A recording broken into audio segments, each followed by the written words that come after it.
வணக்கம் மக்களே, வணக்கம். தலைப்பை பார்த்ததுமே புரிஞ்சிருப்பீங்க இந்த காணொளி எதை பற்றின்னு. ஒரு ஏழை கோடீஸ்வரன் ஆக முடியுமா? ஒரு ஏழை கோடீஸ்வரன் ஆக முடியுமா? இதுதான் இப்போ எல்லாருடைய மனசுலையும் ஒரு அடிப்படையான கேள்வி. ஒரு ஏழை கோடீஸ்வரன் ஆக முடியுமா? முடியும். அதை இங்கே நிரூபிக்கிறதுக்கு தான் இந்த காணொளி.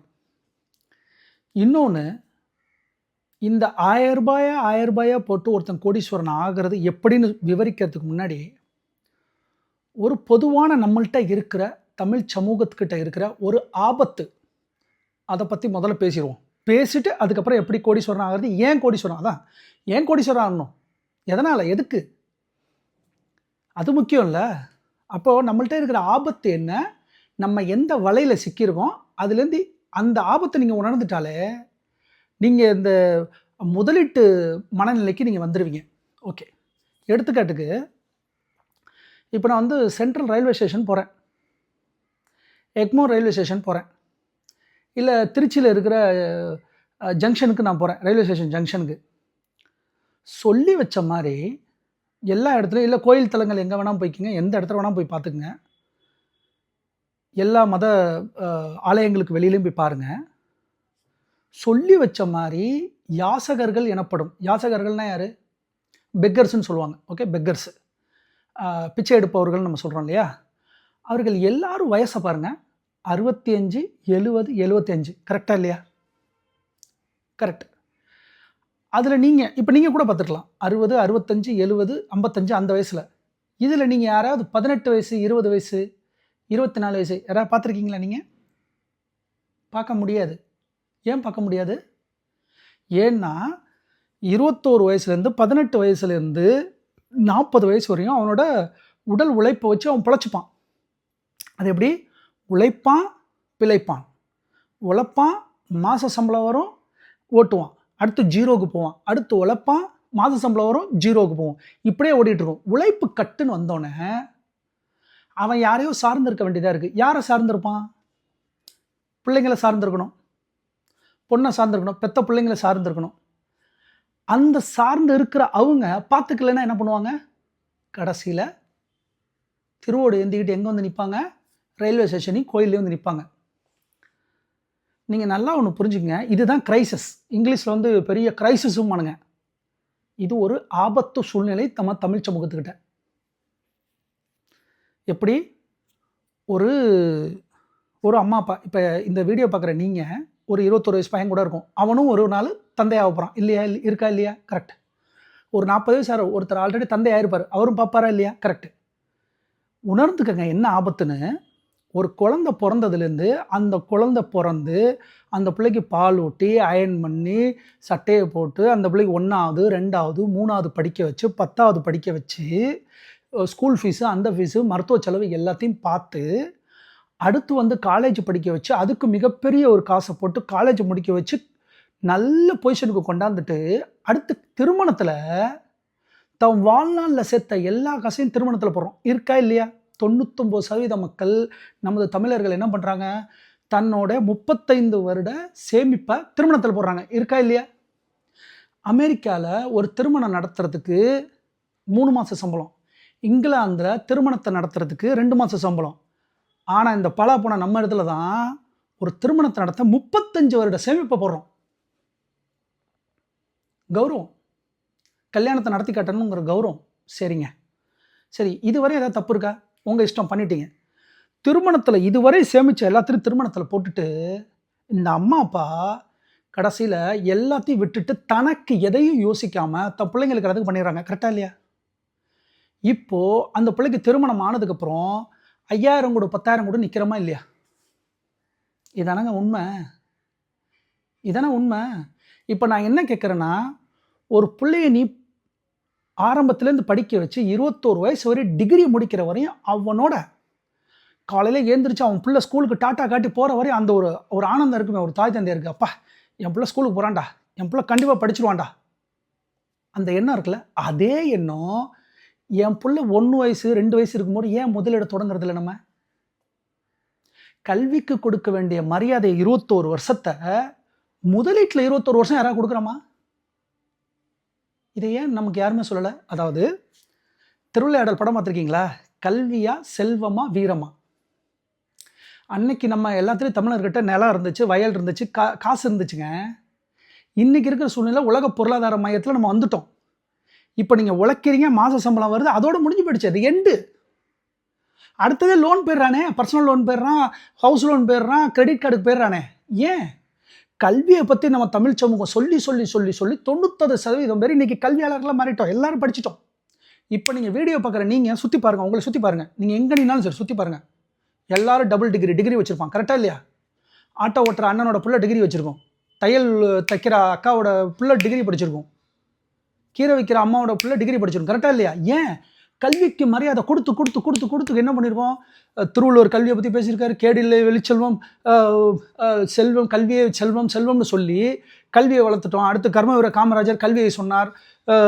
நம்ம சிலப்பதிகாரம் அது சொல்லியிருக்கு, கல்வியை சொல்லியிருக்கு. கல்வி கல்வி கல்வின்னு சொல்லி 99% பேர் இன்னைக்கு கல்வியில் சிறந்து விழுந்துட்டோம். தமிழ்நாடு 2வது இடத்துல இருக்குது. உண்மையா இல்லையா?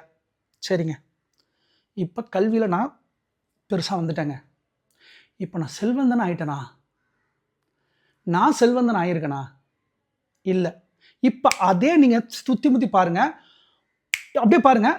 எல்லாத்துக்கும் கல்வி படிச்சல, இப்போ அவன் ஏன் செல்வந்தனா இல்லை? உங்களை சுற்றி பாருங்கள், நல்லா பாருங்கள். சுற்றி பார்த்துட்டு அதில் யாராவது அவன் அக்கௌண்ட்டில் 60 லட்சம் 70 லட்சம் 1 கோடி 2 கோடி வைக்கிற ஆள் உங்களை சுற்றி யாராவது இருக்காங்களா? பாருங்கள், இருக்க மாட்டாங்க. ஏன்னா தமிழ்நாட்டில் பணக்கார பட்டியல் 1% தான். இந்தியாவில் 1%. 99% பேருக்கு நம்ம என்ன பண்ணுறோம்? படிக்கிறோம், வேலை செய்கிறோம், யாருக்கோ வேலை செய்கிறோம், உழைக்கிறோம், மாத சம்பளம் வருது, ஜீரோ ஆகிறோம், திருப்பி மாத சம்பளம் வருது, ஜீரோ ஆகிறோம், கல்யாணம் ஆகிறோம், கையேந்தி நிற்கிறோம். இப்போ இந்த கல்விக்கு கொடுத்த கல்வியா செல்வமா வீரமா? கல்விக்கு 99% கொடுத்து கேரளாவை இன்னைக்கு நம்மளும் கல்வியில் சிறந்த மாநிலம். ரைட்டு, சரி, சிறந்த மாநிலம் யாருக்காக நம்ம படித்தோம்? எனக்காக படித்தோம், நமக்காக படித்தோம். படிச்சுட்டேன், வேலை செஞ்சுட்டேன், அந்த நிறுவனம் வளருது, தமிழ்நாட்டோட ஜிடிபி ஏறிடுச்சு. தமிழ்நாட்டோட ஜிடிபி 2வது. ஏன்? உழைப்பாளர்கள், தமிழர்கள் உழைப்பாளர்கள், உழைச்சிட்டோம், எல்லாரும் மேலே வந்தாச்சு. சரி, தமிழ்நாடு மேலே வந்துருச்சு ஜிடிபியில். நீங்கள் தனி மனிதன் நிதியில் சுதந்திரம் அடைஞ்சிட்டானா? அடையலை. ஏன்? கல்விக்கு கொடுத்த மரியாதையும் உழைப்புக்கு கொடுத்த மரியாதையும் நம்ம முதலீட்டில் காட்டலைங்க, காட்டலை. அப்போ கல்வியா செல்வமா வீரமா? வீரம்னா என்ன? இப்போ ஒன்று போர் எடுத்துட்டு வாள் எடுத்துட்டு அந்த வீரம் இல்லை. வீரத்தை எதில் காட்டணும்? ரிஸ்க் எடுக்கிறது. ரிஸ்க் எங்கே எடுக்கணும்? நீங்கள் வேலையில் எடுக்கணும். தொழில் செய்கிறதில் ரிஸ்க் எடுக்கிறாங்களா இல்லையா? தோல்வி ஆகுது இல்லை, ரிஸ்க் எடுக்கிறோமா இல்லையா? எடுக்கிறோம். கல்வியில் வந்துட்டோமா? ஆமாம், வந்துட்டோம். நம்ம ஜல்லிக்கட்டு பண்ணுறோம், வாழ்வீச்சு பண்ணுறோம், எல்லாம் பண்ணுறோம், குதிரை ஏற்றம் பண்ணோம், எல்லாம் தமிழர்கள் வீரத்தில் சிறந்து விளங்கிட்டான். இன்றைக்கும் அந்த வீரத்தை எங்கே காட்டணும்னா கேரியரில் பசங்க காட்டணும். அதை பற்றி நம்ம இன்னொரு வீடியோவில் கல்வியா செல்வமா வீரமானு சொல்லி ஒரு ஒரு வீடியோவை நான் கொண்டாந்து இப்போது கல்வியா செல்வமா வீரமாங்கிறத இன்னொரு டாப்பிக்கை நம்ம பேசுவோம், விலாவரியாக பேசுவோம். இப்போ இந்த ஆபத்தை உங்களுக்கு நான் புரிய வச்சுட்டேன். இதுதான் படி படி படி படி, வேலைக்கு போன்னு நம்ம பெற்றோர்கள் சொல்கிறாங்க. கரெக்டாக இல்லையா? பெற்றோர்கள் பிறந்தவொன்னே என்ன சொல்கிறாங்க? நீ டாக்டர் ஆகணும், என்ஜினியர் ஆகணும். யாராவது சொல்கிறாங்களா இவன் செல்வந்தன் ஆகணும்னு? எங்கேயுமே கிடையாதுங்க, எங்கேயுமே கிடையாது. அம்மா பணம் பென்ஷன் வாங்குற அம்மாவுக்கு மரியாதை கொடுக்குற பையன் வருமானம் இல்லாத அம்மாவை எப்படி நடத்துகிறான்? ரோட்டில் வச்சு அம்மாவே வச்சு அடிக்கிறாங்க. ரோட்டில் பார்த்துருக்கீங்களா? அது பொண்ணாக இருக்கட்டும் பையனாக இருக்கட்டும், 2 பேருமே. பெற்ற தாயை பெற்றோர்களை ரோட்டில் வச்சு அடிக்கிறான். ஏன்? வருமானம் இல்லை அவங்க அம்மாட்ட. இந்த நிலைமை இப்போ 21 வயசு பார்க்குற இந்த பையனுக்கு, இந்த வீடியோ பார்க்குற பையனுக்கு வருமா? வரும். முதலீடு பண்ணலைன்னா வரும். அப்போது படி படி படி, வேலைக்கு போ இதோட நம்ம முடிச்சிட்டாங்க எல்லாரும். அப்போ இது என்ன அர்த்தம்னா, இதுதான் புவர் டேடோட மைண்ட் செட். புவர் டேட்னா என்ன பெத்தப்பா, உங்களை பெத்தப்பா புவர் டேடாக இருந்திருக்காங்க. புவர் டேடுன்னா என்ன? நல்லா தம்பி, நல்லா படிக்கணும், வேலைக்கு போகணும், ஒரு கம்பெனியில் போய் சேரணும், மாத வருமானம் வாங்கணும். இது புவர் டேடுங்க. ரிச் டேடுன்னா என்ன? என் தம்பி நீ படிச்சுக்கிட்டே இரு, நான் உனக்கு முதலீடு நீ போட்டுக்கிட்டே இருக்கிறேன், நீ பணக்காரன் ஆகிடு. இது ரிச் டேடோட மைண்ட் செட்டு. இப்போ நம்ம ரிச் டேடாக ஆகணுமா ஆகக்கூடாதா? அதுதான் ஒரே கேள்வி. அதாவது இந்த ரிச் டேட் புவர் டேடுங்கிற புக் எடுத்து படிச்சிருங்க, தமிழில் இருந்தால் கூட படிச்சிருங்க. அதில் அவர் சொல்கிறதா இது. படித்து வேலைக்கு போனீங்கன்னா ஒரு செல்வந்தனை ஆகிறது முடியாது. முடியும். எத்தனை பேரால் முடியும்? நான் கூகுளில் போய் டைரெக்டாக ஜாயின் பண்ணிட்டேங்க. அதெல்லாம் சரிங்க. ஆனால் அதே டிகிரி முடிச்சுட்டு ஸ்விக்கியில் போயிட்டுருக்கானே அவன் டெலிவரி பார்ட்னர்னு அவனுக்கு ஒரு பேரை வச்சு அவனை வந்து எம்ப்ளாயாகவே அவன் கருதலை. பிஎஃப்ஏ அவனுக்கு கிடையாதுங்க, டெலிவரி பார்ட்னர் போட்டான். டெலிவரி பாய்க்கு அடுத்த பொசிஷனே கிடையாது, பார்த்துருக்கீங்களா? ஆனால் டெலிவரி பாயை இன்னைக்கு எல்லாரும் வண்டியில் போயிட்டு இருக்காங்க. யார்? பிஏ முடிச்சவனுங்க பசங்க. அப்போ கல்வியை கொடுத்துட்டேன், வேலையில் செய்யணுங்கிற எண்ணத்தை கொடுத்துட்டான், அவன் ஸ்விக்கியில் சேர்ந்துட்டான். எப்படி பணக்காரன் ஆகுவான்? ஏன்னா புவர் டாடோட மென்டாலிட்டியில் நம்ம இவ்வளோ தூரம் சொல்லி பண்ணிட்டோம். இனி தமிழ் சமூகத்தை ரிச் டாடோட சிந்தனைக்கு போகணும். அப்படின்னா என்னென்னா, இப்போ நீங்கள் சொல்லுங்கள், ஒரு குழந்தைய 5 வயசு பிள்ளைய டிகிரி நீங்கள் கேட்பீங்களா? 5 வயசு பிள்ளைகிட்ட டிகிரிட்ட எதிர்பார்ப்பீங்களா? ஆனால் அதே அப்பா 30 வயசில் அவன்கிட்ட வந்து பொண்ணு கேட்கும்போது கேட்பாங்க, உங்கள் பையனுக்கு வீடு இருக்காங்க, உங்கள் பையனுக்கு கார் இருக்காங்க, உங்கள் வீட்டில் என்னங்க இருக்குன்னு கேட்குறாங்களா இல்லையா? பொண்ணு கேட்கும்போது. ஏங்க, ஒரு டிகிரியை வாங்கிறதுக்கு 21 வருஷம் இருக்கிற மனநிலை நான் வந்து பணக்காரன் ஆகிறதுக்கு எனக்கு 30 வருஷம் 21 வருஷம் ஏன் கொடுக்கல? இதுதாங்க ரிச் டாடு புவர் டாடுக்கு இருக்கிற மனநிலை. இப்போ நம்ம என்ன பண்ணோம், ஒரு பணக்கார தந்தையை நம்ம மனநிலையை மாற்றிக்கிட்டு 20 வயசுலேருந்து குழந்தைக்கு 1000 ரூபாயை போடணும். அடுத்து நம்ம வேலை செய்யும்போது இப்போ வீடியோ பார்க்குற எல்லாரும் அவங்களோட பிஎஃப்பை விபிஎஃப்பை அதிக பர்சன்டேஜில் ஏற்றி அதையும் நீங்கள் சேர்த்துக்கிட்டே இருங்க. அதாவதுங்க, அதிக வருடங்கள் கொடுக்கும்போது குறைவான முதலீடு இருந்தால் போதும், நீங்கள் பணக்காரனாயிடலாம். வருடங்கள் கம்மியாக வச்சுக்கிட்டு நீங்கள் அதிகமாக பணம் போட்டாலும் நீங்கள் பணக்காரன் ஆக முடியாது. ஓகே, இவ்வளோ நேரம் நம்ம பேசியாச்சு. நான் ஆபத்து எல்லாத்தையும் நான் உங்கள்கிட்ட சொல்லிட்டேன்னு நினைக்கிறேன். இப்போ ஆபத்து எல்லாத்தையும் சொல்லிட்டேன். இப்போ நம்ம கம் டு த பாயிண்ட், விஷயத்துக்கு வந்துடுவோம். இப்போ எந்த ஃபண்டு, நான் என்ன போடணும்? எல்லாரும் உங்களுக்கு தெரியும், மார்க்கெட்டு ஷேர் மார்க்கெட்டுனால ஷேர் மார்க்கெட்டில் ஐயோ நியூஸ் வந்திருக்கே, இத்தனை பேர் பணம் இழந்திருக்காங்களே. எங்க நல்லா கேட்டுங்க, ஷேர் மார்க்கெட்டு சந்தையில் 2 விதமாக ஒன்று இருக்குது. ஒன்று முதலீடு, ஒன்று தின வர்த்தகம். நான் மார்க்கெட்டுக்குள்ளே போய் கத்திரிக்காயை வாங்கி இன்றைக்கே விற்கிறேன் பாருங்க, அது வர்த்தகம். என் வீட்டு தோட்டத்தில் கத்திரிக்காயை நான் போடுறேன் பாருங்க, அது முதலீடு. இங்கே பணத்தை இழக்கிறவங்க யாருன்னா இன்னைக்கு வாங்கி நாளைக்கு விற்கிற குரூப். ஆனால் நம்ம தான் என்ன பண்ணுறோம், 21 வருஷத்துக்கு நான் பேசுகிறேன்னா தோட்டம், உங்கள் வீட்டுக்கு பின்னாடி தோட்டம் வளர்க்குறதுக்கு நான் சொல்கிறேன். இங்கே லாஸ் பண்ணவங்க, இப்போ நீங்கள் நியூஸ் பேப்பர்லாம் பார்க்குறீங்களா, இது ஒரு கட்டுக்கதைங்க. நியூஸ் பேப்பரில் நீங்கள் பார்க்குற பங்குச்சந்தையில் பணம் இழந்து விட்டார், இது எல்லாம் எப்படின்னா ட்ரேடிங், இன்ட்ராடே அப்படிம்பாங்க. F&O, ஃபியூச்சர் அண்ட் ஆப்ஷன், ரைட்டா? ஒரு குவிக் மணி பார்க்குறது. ஏன்னா நமக்கு தான் குவிக் மணி தானே பிடிக்கும். நாளைக்கு எப்படி பணம் வரும்? எப்படி ஒரு டிகிரி வாங்குறதுக்கு 21 வருஷம் காத்திருக்கிற மனநிலை, பணம் மட்டும் எப்படி அடுத்த நாளே வரணும். அதுக்கு தான் ட்ரேடிங்கில் போகிறான், தினவர்த்தத்தில் போகிறான், பணத்தை விட்டுறான். புரியுதுங்களா? அப்போ தினவர்த்தத்தில் நான் சொல்ல வரல, முதலீடாக நான் சொல்கிறேன். அதில் எல்லாரும் பணக்காரனாகலாம். இப்போ ஒரு எடுத்துக்காட்டு, இந்திய பங்கு சந்தை கடைசி 30 வருஷம், நான் சோர்ஸோடு நான் கீழே கொடுக்குறேன், பார்த்துக்கோங்க. கடைசி 30 வருஷம் வருஷம் லார்ஜ் கேப் ஃபண்டு, இண்டெக்ஸ் ஃபண்டுன்னு பேர்றான். இண்டெக்ஸு இந்தியாவின் முதல் 50 கம்பெனி. ஐயா, படிச்சு கிடிச்சிட்டு யாருக்கு வேலை பார்க்குறோம்? அந்த நிறுவனத்துக்கு தானே வேலை பார்க்குறீங்க. படிச்சுட்டீங்க, எங்கே வேலை பார்க்குறீங்க? LNT இருக்குதா இல்லையா? ஆமாம். ஐடிசியில் வேலை பார்க்குறீங்க, கம்பெனி இருக்குதா இல்லையா? ஆமாம். ஐயா, நான் பிரிட்டானியா கம்பெனியில் வேலை பார்க்குறேன், இருக்குதா இல்லையா? ஆமாம். ஐயா, நான் ராணே பிரேக்ஸில் இருக்கேன், மார்க்கெட்டில் இருக்குதா இல்லையா? ஆமாம். ஐயா, நான் அசோக் லேனில் வேலை பார்க்குறேன், இருக்குதா இல்லையா? ஆமாம். ஐயா, நான் ஹுண்டாயில் வேலை பார்க்குறேன், மார்க்கெட்டில் இருக்குதா இல்லையா? ஆமாம். ஐயா, நான் டாடா மோட்டரில் வேலை பார்க்குறேன், மார்க்கெட்டில் இருக்குதா இல்லையா? ஐயா, நான் ஹிந்துஸ்தான் யூனிவர்சிட்டியில் வேலை பார்க்குறேன், மார்க்கெட்டில் இருக்குதா இல்லையா? ஐயா, நான் ஐஃபோன் யூஸ் பண்ணுறேன், மார்க்கெட்டில் இருக்குதா இல்லையா? ஏங்க, நம்ம படித்து கடைசியில் வேலை பார்க்குறது அவனுக்கு தாங்க வேலை பார்க்குறோம். ஆனால் அவனோட நிறுவனத்தில் பங்கை வாங்கி விட்டுற வேண்டியதானே? இப்போ அதை தான் சொல்ல வரேன். முதல் 50 நிறுவனங்கள் இருக்குல்ல, அது பேர் நிஃப்டின்னு சொல்லுவோம். நிஃப்டி, நேஷ்னல் ஸ்டாக் எக்ஸ்சேஞ்சு தான், தேசிய பங்கு சந்தை குறியீடு தான் நிஃப்டிமோ. அந்த முதல் 50 கம்பெனிகள் எப்படி வளருதோ அதே மாதிரி உங்கள் பணம் வளரும். நீங்கள் சொல்லலாம், சார் ஒரு கம்பெனி விழுந்துருச்சுன்னா? ஐயா, ஒரு கம்பெனி விழுந்துச்சுன்னா அடுத்த கம்பெனி போயிடும். அடுத்த 50ஆவது கம்பெனி அது கவர்மெண்ட் பார்த்துக்கும், அது உங்கள் வேலை கிடையாது. நீங்கள் நிஃப்டியில் இப்படியே நான் கணக்கு சொல்கிறேன், நல்லா பாருங்கள். இங்கே நான் கூட ஸ்னாப்ஷாட் கொடுக்குறேன்.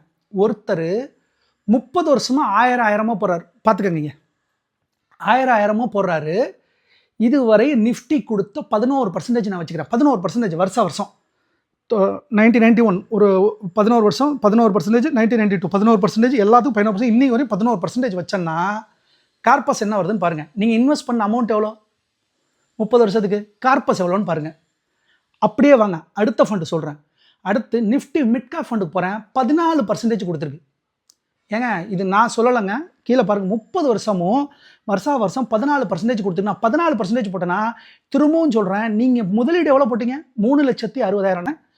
அதே ஸ்மால் கேப் ஃபண்டில் நான் போட்டிருந்தேன்னா 17%, 18%, 20 இருக்குதுங்க. நான் அந்த 20க்கெலாம் போல, நான் பாதுகாப்பாக 16, 17 நின்றுக்கிறேங்க.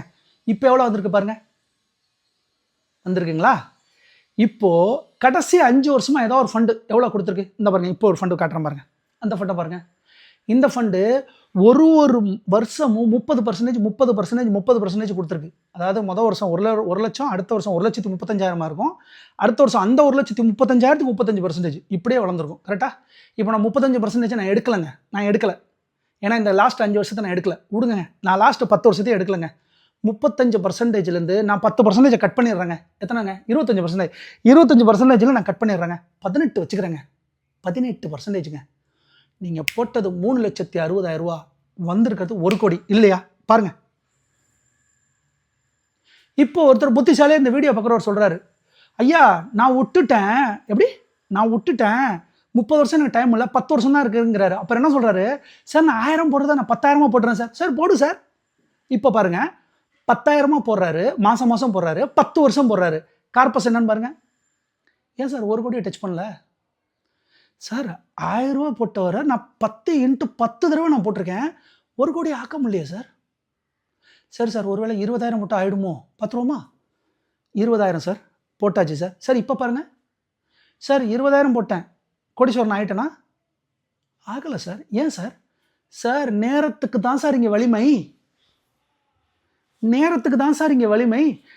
சார் 30 வருடங்கள்ங்கிறது பெரிய விஷயம். அப்போது ஆண்டவன் நீங்கள் பிறக்கும் போது உங்களுக்கு ஒரு டைம் கொடுத்தான், எனக்கு ஒரு காலம் கொடுத்துருக்கான். எல்லாத்துக்கும் சமமாக கொடுத்தானா இல்லையா? இன்வெஸ்ட்மெண்ட்டை நீங்கள் சமமாக நீங்கள் பிறந்ததுலேருந்தே நீங்கள் கல்விக்கு கொடுத்த 21 வருஷத்தை முதலீட்டிலே நீங்கள் கொடுத்தீங்கன்னா நீங்களும் பணக்காரனாகலாம். ஆனால் இதை ஏன் நமக்கு சொல்லலை? யாருமே சொல்லலைங்க. படி, வேலைக்கு போ, யாருக்கும் ஒருத்தருக்கு வேலையை பாரு, மாத சம்பளம் வாங்கு, கையேந்தி நில்லு, ஸ்வைப்பு கார்டை போடு, QR கோடை யூஸ் பண்ணு, லோனை வாங்கு, புது மொபைலை வாங்கு, ஷூவை வாங்கு, காரை வாங்கு, கார் லோனை வாங்கு, கல்யாணத்துக்கு எல்லா காசையும் வச்சு நடு ரோட்டில் நில்லு. இதா இப்போது பாருங்கள், 10,000 போட்டவர் 1 கோடி ஆக்க முடியல, 20,000 போட்டவர் 1 கோடி ஆக்க முடியல. அப்போ என்ன அர்த்தம்? பணம் அதிகமாக இருந்தாலும் இங்கே வேலைக்கு ஆகாது.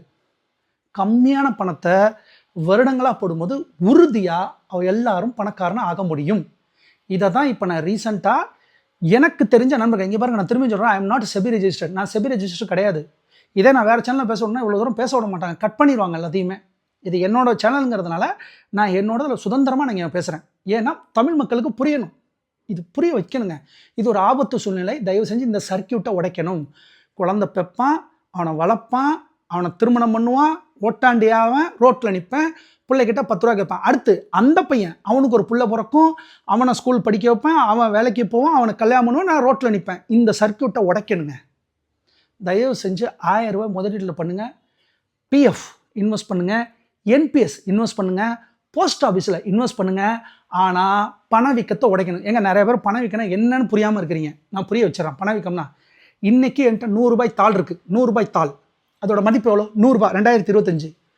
அடுத்த வருஷம் 2026 அதே 100 ரூபா தான் என் கையில் இருக்குது. ஆனால் அதோட மதிப்பு 93 ரூபாய். சரி, 93ன்னு மாறிடுச்சா பணம்? பிரிண்ட் அடித்தது தாங்க, 100 ரூபா தாங்க. ஆனால் அதனோட மதிப்பு 93 ரூபா இருக்குது. ஏன்னா தக்காளி விலை ஏறி இருக்கும், பெட்ரோல் விலை ஏறி இருக்கும், காய்கறி விலை ஏறி இருக்கும், ஃப்ளைட் விலை ஏறி இருக்கும், ஸ்கூல் ஃபீஸ் ஏறி இருக்கும், பால் விலை ஏறி இருக்கும், கத்திரிக்காய் விலை ஏறி இருக்கும், மாங்காய் விலை ஏறி இருக்கும். ஏறி இருக்குமா இல்லையா? ரெண்டில் ஏறுதா இல்லையா? உங்கள் வீட்டுக்கு ரெண்டில் ஏற்றுறாரா இல்லையா? உங்கள் பிள்ளைய வேனுக்கு அனுப்புறீங்களா? வேனுக்கு ஹைக் ஆகுதா இல்லையா? உங்கள் சேலரி ஹைக்குதா இல்லையோ? உங்கள் சேலரி கூடுதா இல்லையோ? இவங்க எல்லாம் கூட்டிடுவாங்க. அப்போது இந்த பணவீக்கத்தை 7%க்கு மேலே நீங்கள் எடுத்தால் தான் பணவீக்கத்தை ஜெயிக்கிறீங்க. இப்போ நான் FDயில் போடுறேன் 6%, பணவீக்கம் 7%.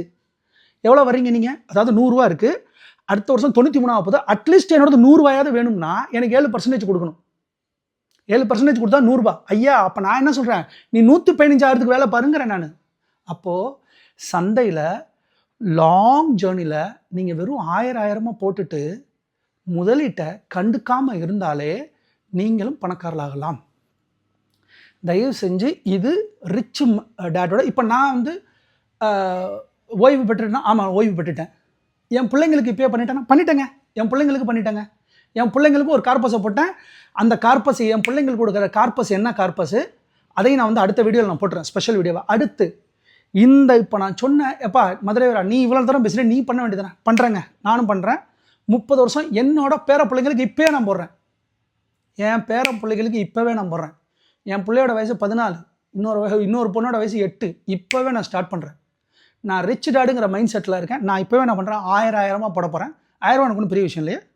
உடனே நான் சொல்லுவான், சார் இன்றைக்கி 1000 போட்டுருங்க, அப்போ 1 கோடினா அந்த 1 கோடிக்கு 40,000 தான் சார் மதிப்பு. ஐயா 30 வருஷம் நீ 1000 தானே போடுற, 30வது வருஷம் நீ 1000 போட்டில, அதோட மதிப்பு எவ்வளோ? 200 தானே. நீ 200 போட்டது 40 லட்சம் வருது இல்லை? புரிஞ்சுக்கணும். சில பேர் இப்போ என்ன சொல்லுவாங்கன்னா, சார் 30 வருஷம் கழிச்சு 1 கோடியோட மதிப்பு வந்து அதான் பணவீக்கத்தை அங்கே புத்திசாலித்தனத்தை காட்டுவாங்க. பணவீக்கம் வந்து நீங்கள் 40 லட்சம் தானே சார் வருமானம் இருக்கு. ஐயா 40 லட்சம் தான். நீ போடும்போது 30வது வருஷம் 29வது வருஷம் நீ போடுற 1000 ரூபாயோட மதிப்பு என்ன? 300 தானே. அந்த 300 ரூபாய்க்கு 40 லட்சம் வருதுல்ல உனக்கு. ஸோ இதுக்கு பேர் தான் இன்ஃப்ளேஷன் அட்ஜஸ்டட் கார்பஸ். புரியுதுங்களா? நீங்களும் பணம் போட்டுக்கிட்டே இருக்கிறீங்க. வருடம் பணவீக்கத்தை பீட் பண்ணி 8% கூடன்னு காம்பவுண்டிங்கில் வளர்ந்துக்கிட்டே வரும். காம்பவுண்டிங் பர் கூட்டு வட்டி கூடுதலாக ஆகிக்கிட்டே இருக்கும் பொழுது இறுதியாக நீங்கள் எதிர்பார்க்குற தொகை உங்களுக்கு வந்துடும். இப்போ என் பேர பிள்ளைங்களுக்கு நான் 1000 ரூபா போடுறேன். 1000 உங்களுக்காக சொல்கிறேன், ஒரு 2000 கூட போடுறேன். எஸ்ஐபி லைவ் எஸ்ஐபி அடுத்த வீடியோ நான் போட்டுறேன். லைவ் எஸ்ஐபி இப்போவே சொல்கிறேன், லைவ் எஸ்ஐபி நான் போடுறேன் என் பேர பிள்ளைங்களுக்காக. அப்போது அதுங்களுக்கு 2 கோடி அன்றைக்கி வருதுன்னா ஓகே, 2 கோடி வச்சுன்னா அன்றைக்கி 1 கோடின்னு கூட வச்சுங்க. ஆனால் அந்த 30வது வருஷம் 2060 நான் 2000 போடுறேன், அதோட வேல்யூ எவ்வளோவா இருக்கும்? 500 தான் இருக்கும். இருந்தாலும் 500 போட்டால் எனக்கு 1 கோடி வருதுல்ல.